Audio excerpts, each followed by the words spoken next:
La lógica de la reforma política, que proviene de una comisión independiente, es una lógica de reformar la actividad política de la cual los partidos políticos son los grandes protagonistas.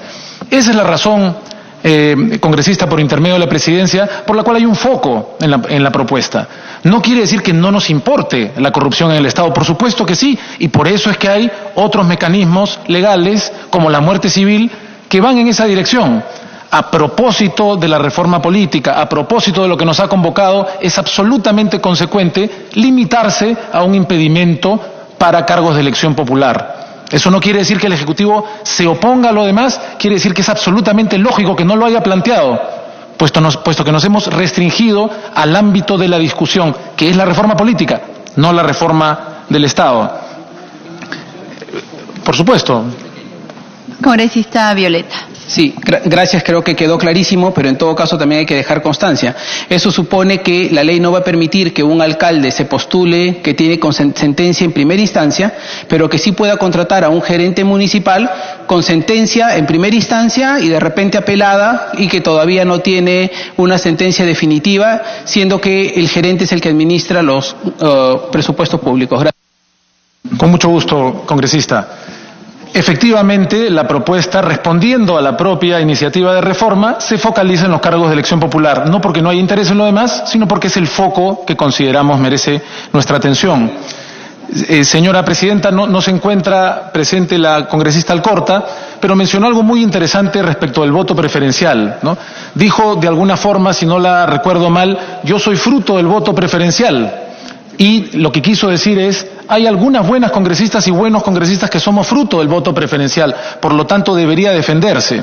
A eso, señora presidenta, creo que cabe responder que los frutos del voto preferencial son muchos y en el balance consideramos negativos.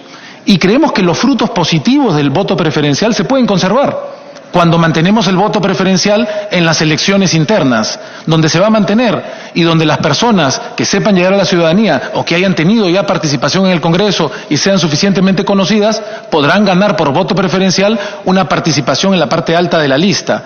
De forma que los buenos frutos del voto preferencial se mantienen, pero aquellos que han erosionado el poder de los partidos, que han permitido que haya fondos en las campañas cuyos orígenes no siempre se conocen y que hayan enfrentado a candidatos al Congreso de los mismos partidos entre sí, esas consecuencias negativas consideramos las evitaríamos. Respecto del tema que nos ha convocado precisamente al día de hoy, decía, señora presidenta, que mantenemos nuestra posición respecto de que el foco debería restringirse a los cargos de elección. Vuelvo a repetir, no solamente congresistas, sino de elección en general. Está la pregunta, por supuesto, ¿solamente primera instancia o solamente segunda instancia? Como ha sido obvio en el debate, hay posturas diferentes. Lo que quisiera, haciendo eco también de más de una presentación que ha llevado a todo aquello en lo que podemos sumar y que creo que es lo que tenemos que destacar, lo importante es que queremos dar una señal por la cual estamos diciéndole a la ciudadanía, nos estamos preocupando de que personas con problemas con la justicia penal en particular, no deberían ser parte de la política. ¿Podrá esta mesa, señora presidenta, podrá el Pleno en su momento discutir si quiere que sea primera o segunda instancia? En el Ejecutivo nos ratificamos en la posición, y creo que han sido importantes también los argumentos que esgrimió el congresista Costa, de que hay suficiente garantía de que en primera instancia una persona no pueda participar sin que haya una privación de sus derechos que sea más fuerte que la democracia que queremos cuidar y de la calidad política que queremos cuidar. Esa sigue siendo la posición del Ejecutivo. Hay un margen, como en todo, para discutir, que creemos que siempre va a ser sano. Ahora, ¿es impracticable, señora presidenta, que tengamos las elecciones primarias de las que se está hablando? Consideramos que no. Consideramos que efectivamente esto va a implicar una inversión de dinero por parte del Estado y va a implicar una inversión de tiempo por parte de los ciudadanos. Inversiones que desde el Ejecutivo consideramos esenciales para cuidar nuestra democracia. Creemos que hay que invertir desde el Estado y desde el tiempo de los ciudadanos para mejorar nuestra política. Se ha señalado, me parece que en base a suposiciones no necesariamente ciertas, que es impracticable. Y no lo creo. Sí, efectivamente, si mantenemos una cantidad de militantes que esté alrededor de 12.000, 14.000. Esta cantidad, como dijimos el día de la presentación de la solicitud de la confianza, es referencial y este Congreso podría considerar que se puede aspirar a una cantidad mayor. 15.000 militantes, 20.000 militantes, se puede discutir. El hecho es que aunque haya muchas organizaciones políticas que consigan la inscripción por la vía de los afiliados, conseguir 280.000 votos o, también lo dijimos como referencia cuando nos presentamos en este hemiciclo, señora Presidenta, la cantidad que este Parlamento considere, que podría ser mayor, que podría ser menor, podríamos hablar de 350.000 votos, 400.000 votos, esto hará que tengamos organizaciones políticas más conectadas con la ciudadanía.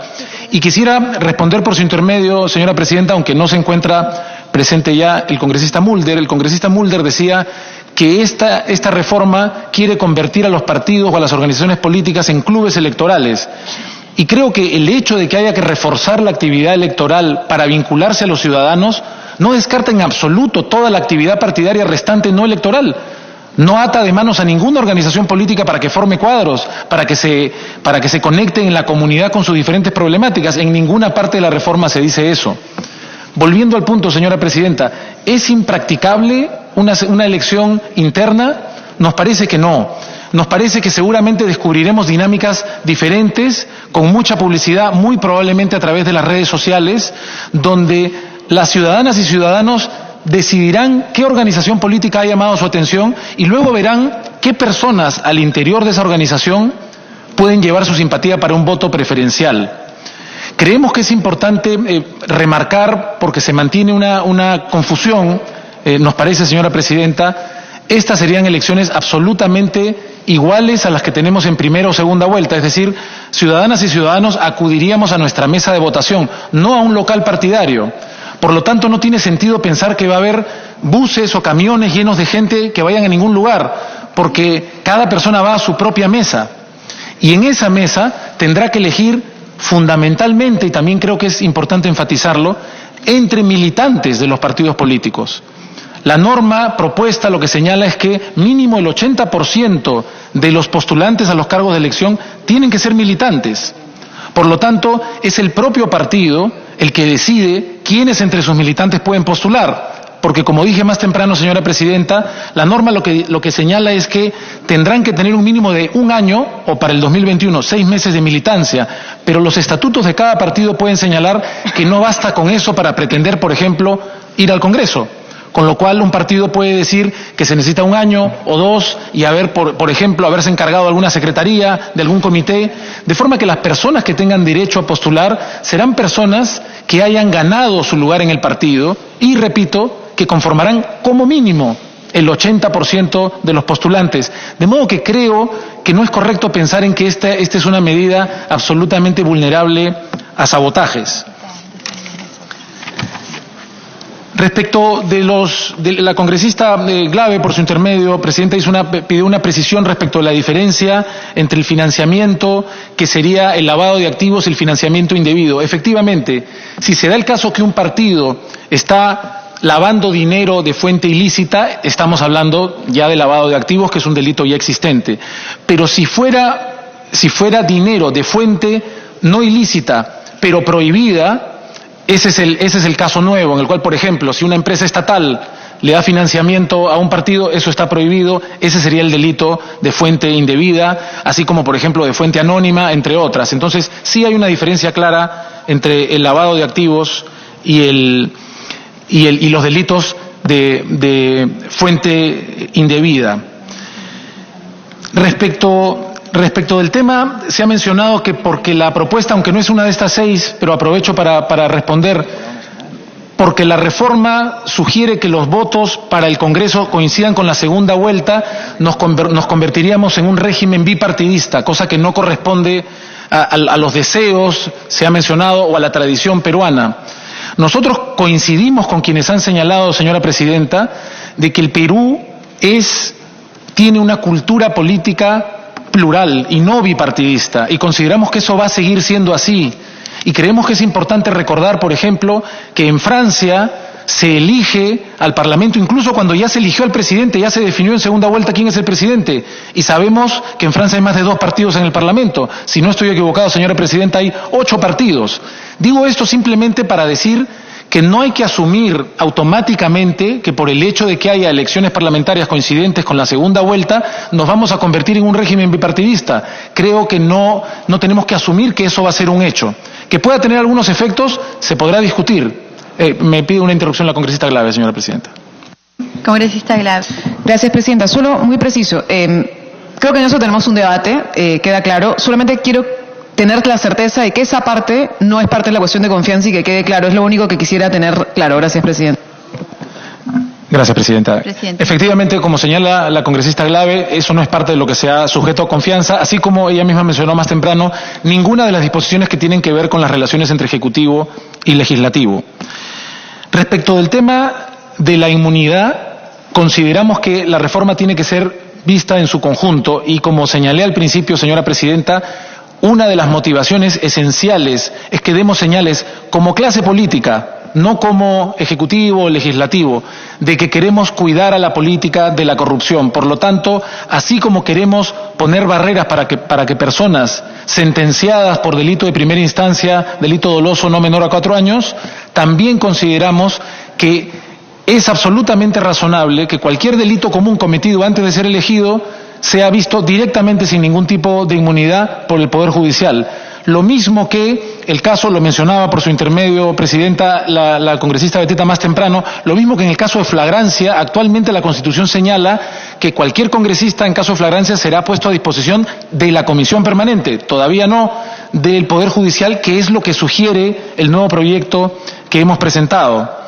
Señaló también la congresista Beteta, y aprovecho para responder por su intermedio, señora presidenta, como si el Ejecutivo hubiera cambiado de opinión por una modificación constitucional y una modificación legal. No es un cambio de opinión.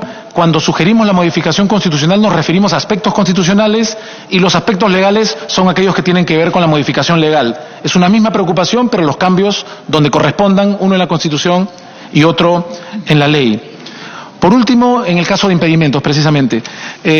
Por último, señora presidenta, respecto de el tema de igualdad de género, creemos que es muy importante que las mujeres tengan una oportunidad. El congresista Torres, por su intermedio, hacía una mención respecto de que, entendiendo que tenemos que dirigirnos hacia una paridad de oportunidades con las mujeres, él prefería los hechos que las leyes. Y creo que él señaló con corrección varios hechos dignos de ser destacados, pero que todavía se mantienen como excepciones en nuestra realidad. Entonces, vale la pena que miremos esos otros hechos no excepcionales y más bien más frecuentes y comunes que lo que hacen es marginar a las mujeres. Y estoy completamente de acuerdo, por su intermedio, presidenta, con el congresista Torres, respecto de que tenemos que trabajar, aspirar a llegar a la paridad y que probablemente esto tenga que hacerse de manera progresiva y que además, y estoy de acuerdo con su atingencia, no pretendió ser irresponsable de ninguna manera, pero es cierto, ya que hay algunas jurisdicciones con elección de curules impares, es probable que el 50-50 no se alcance, es la aspiración, y creemos que en la medida que haya responsabilidad y ánimo de consensuar y de construir, se pueden encontrar fórmulas por las cuales, si fuera tan problemático conseguir candidatas mujeres, y es algo a lo que tenemos que apuntar en el tiempo, podríamos, por ejemplo, decir que los primeros 50 números de la lista tienen que tener paridad y alternancia, asumiendo que no es tan común que una bancada supere los 50, de forma que se garantice, o sea, podemos buscar fórmulas creativas, de manera que aunque no hubiera paridad en la totalidad de la lista, si fuera tan difícil, podríamos decir que 3/4 de la lista tienen que tener paridad y alternancia. Eso consideramos que en la práctica garantizaría paridad y alternancia.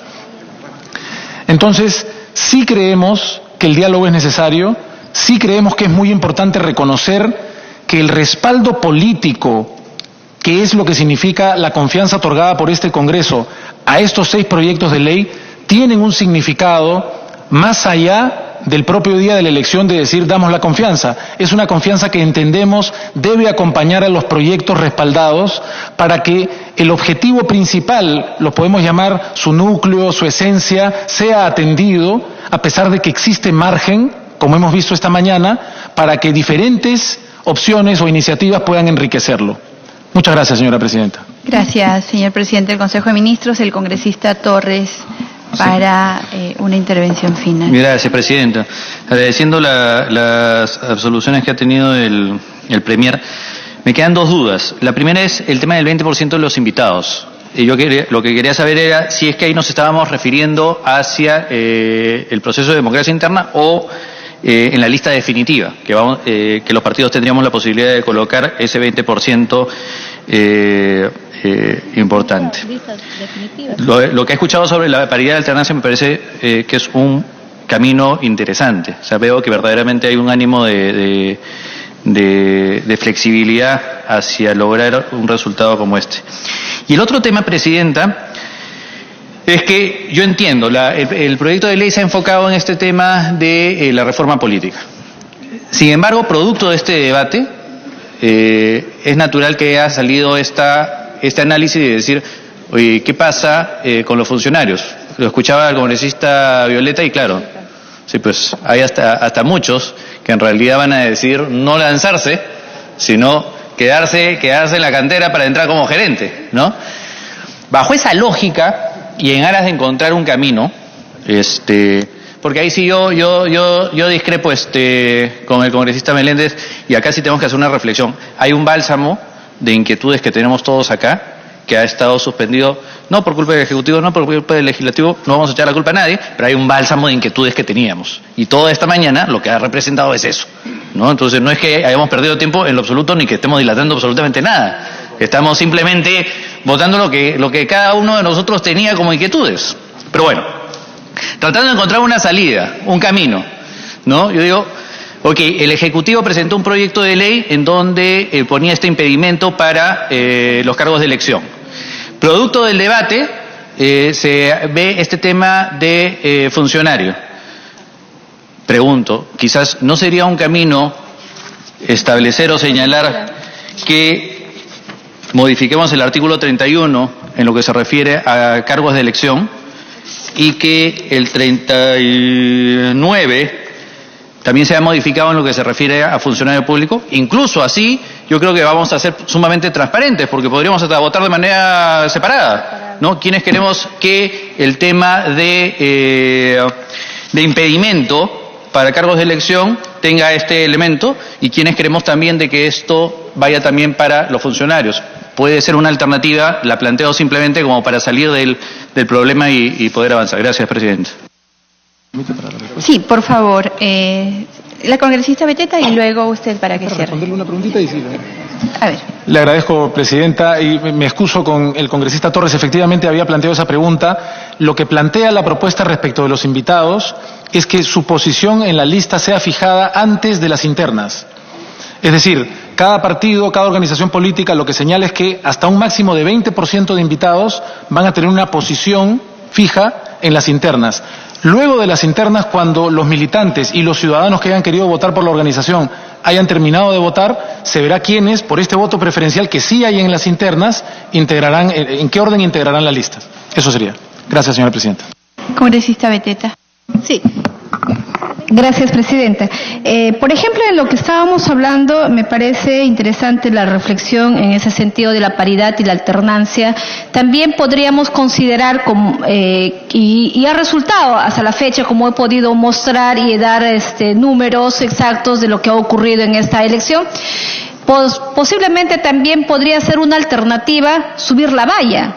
No necesariamente a través de la paridad y la alternancia, sino que digo, ya subir la valla también te permite que pueden entrar 60% mujeres y un 40% varones, o a la inversa. Lo que busco, la verdad es mi preocupación, es de que muchas veces por ser demasiados estrictos podamos no tener el objetivo que mujeres puedan participar en política y realmente sean las mujeres que tienen esa vocación de servicio, que estén dispuestas a trabajar por el país desde la política en ambos niveles, tanto locales, regionales y nacionales. Entonces, eso es importante para que luego podamos tener esa libertad también de trabajar. Entendemos que es ello. Y ¿cuál sería el inconveniente cuando usted manifiesta y dice nosotros tenemos la obligación de defender la reforma política, que es a través de la propuesta del artículo 34, que se pide el impedimento para los cargos de elección popular? Pero si nosotros nos hemos dado cuenta, y la población también exige que luchemos frontalmente contra la corrupción, ¿por qué no aprovechar esta coyuntura que ya estamos modificando la Constitución, ir en esos sentidos, en estos dos sentidos que ha planteado el congresista Torres, que en nada va a perjudicar la propuesta inicial que plantea el Ejecutivo, tanto para la elección popular como también para aquellos funcionarios que estén sentenciados en primera instancia por actos de corrupción o por los delitos que sean y que superen los 4 años? Creo eso realmente sería un mensaje que la población espera de toda la clase política, que no habrá más corrupción ni en las elecciones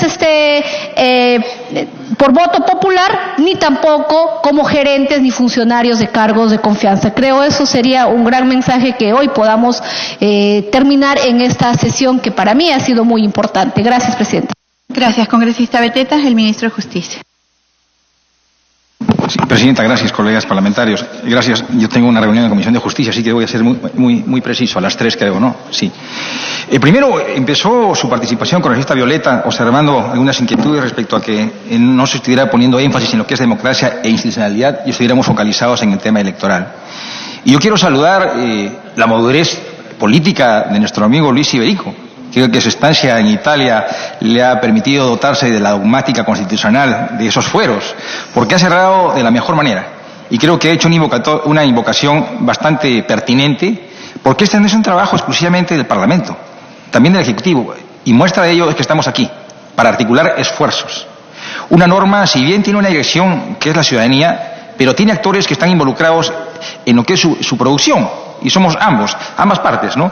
Y ratificamos, como bien lo ha dicho el Premier, cuando las circunstancias lo permitan, y así ustedes lo consideren, estaremos presentes aquí. Creo que es la mejor manera de compartir con la ciudadanía un ejercicio democrático de responsabilidades.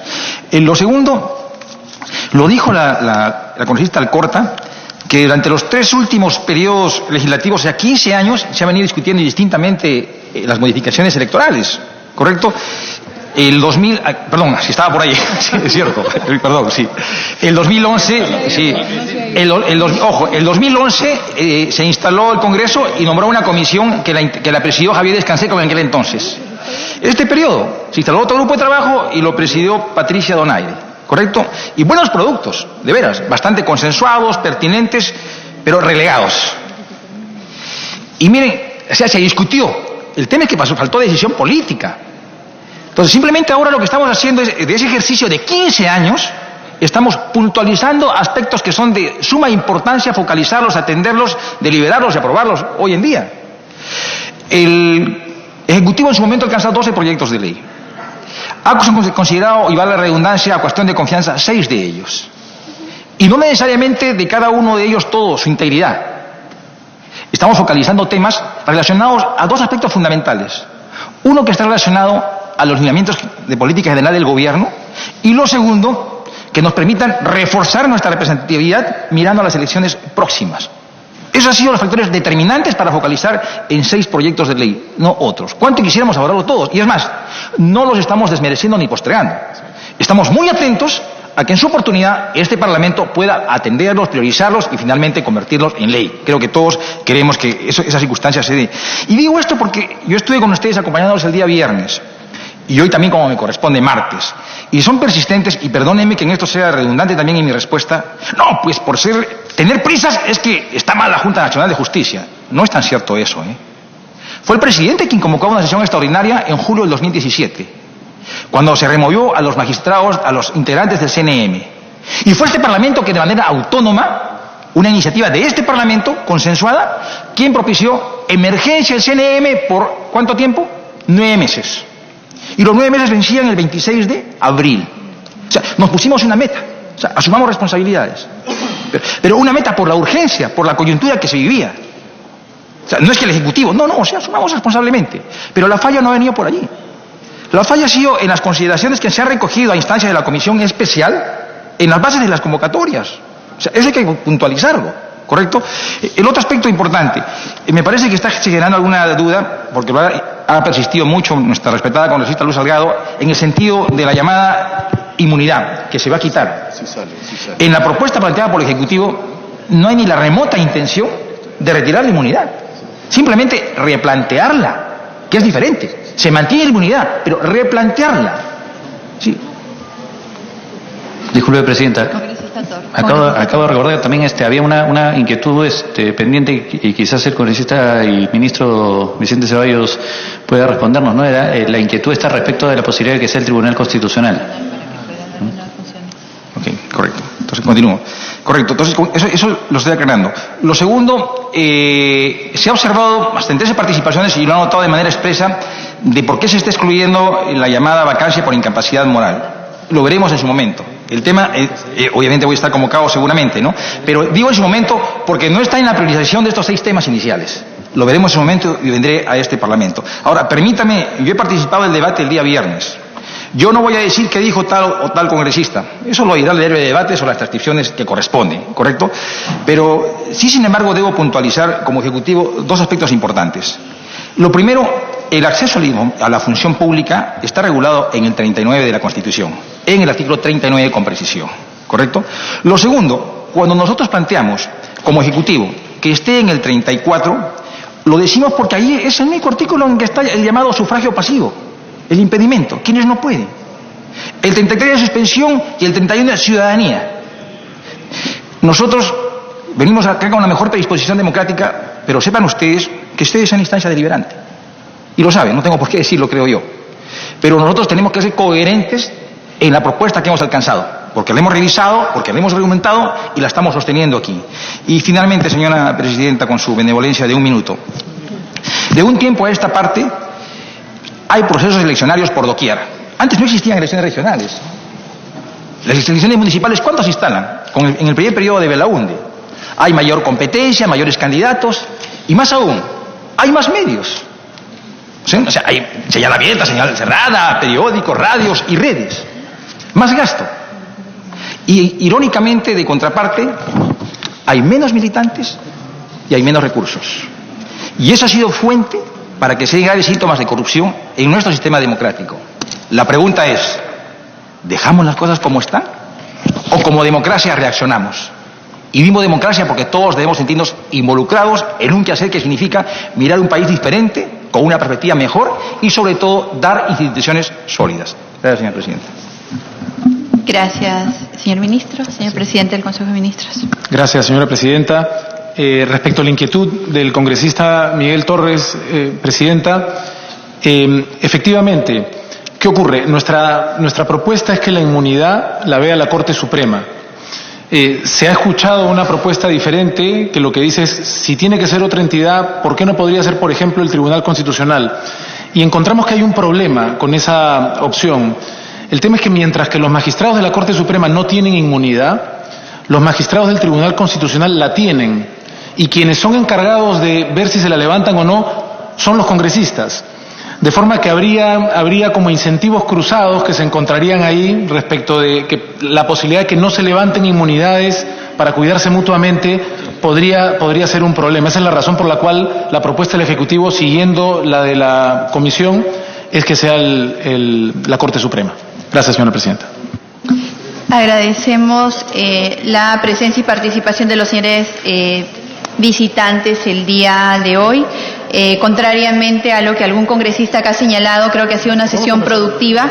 Por favor, si me permiten terminar, porque ha permitido recoger las impresiones de cada uno de los señores congresistas miembros y no de la comisión con respecto a los 6 proyectos de ley, lo cual nos va a permitir incluirlos en los dictámenes o actualizar los dictámenes que se habían enviado y que con la participación de todos el día de hoy, recogiendo lo que se ha dicho acá, van a ser actualizados y enviados en las siguientes horas, a lo más el día de mañana, a sus respectivos correos electrónicos.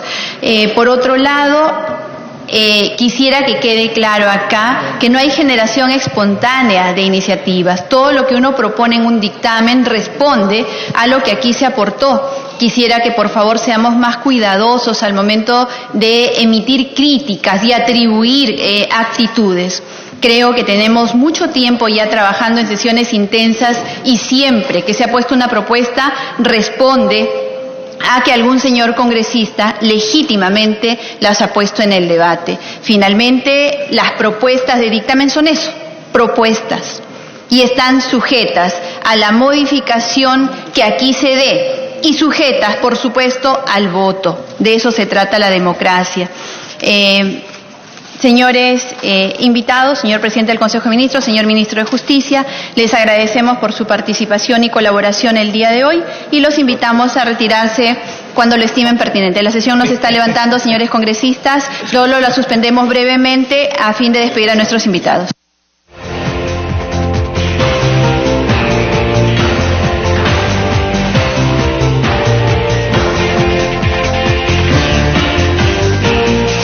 La tarde con 33 minutos, entonces se suspende brevemente para despedir al presidente del Consejo de Ministros, Salvador del Solar, y al ministro de Justicia, Vicente Ceballos, que desde muy temprano han estado en la sesión de la Comisión de Constitución, donde se debaten los proyectos de reforma política. Esta presentación se da luego de una semana que el Pleno aprobara la cuestión de confianza que solicitó el Ejecutivo. Estos momentos ambas autoridades se despiden cordialmente de los miembros de esta comisión.